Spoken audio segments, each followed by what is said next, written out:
Ministre Thérèse Olenga, na cadre d'attribution na yepona kosala bopeto na kata ville province à Kinshasa, a engagé ba chege ba kombolaka Constawana Ibrahim Ndoko asaki yango na boulevard du 30 juin.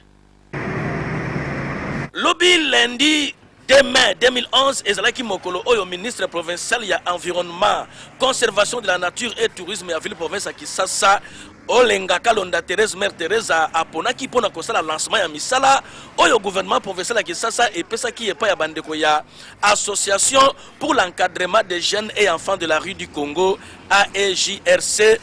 awa na boulevard du 30 juin na Gombe. Sima ya awa akenda yi kotala ndenge population ya avenue Tchachi na Gombe toujours basalaki salongo liboso ba parcelle na bango akitaki lisusu na poste pona kosala masolo ya suivi ya misala pe akenda yi ko boucler ndenge soin ezali ko stiama na gare centrale avec un partenaire idéologie boyoka lokole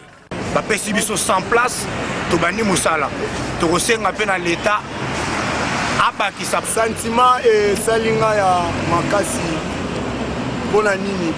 parmi ba jeunes belé bazaki na musabo na musala ya osala te to pesi ba merci belé na mokonza mboka loko la pesi biso chance ya konkadrer baleki na biso pona osala propriété oyo ezali penza likambo ya encourager parce que ndenge ministre Olenga Kalonda Thérèse Mère Thérèse atemi boye pona kolandela misala ya assainissement soki abandi kokota kota partout na Kinshasa salite nyonso ekosila surtout soki ba bourgmestre pe bakoti masolo oyo. Yasa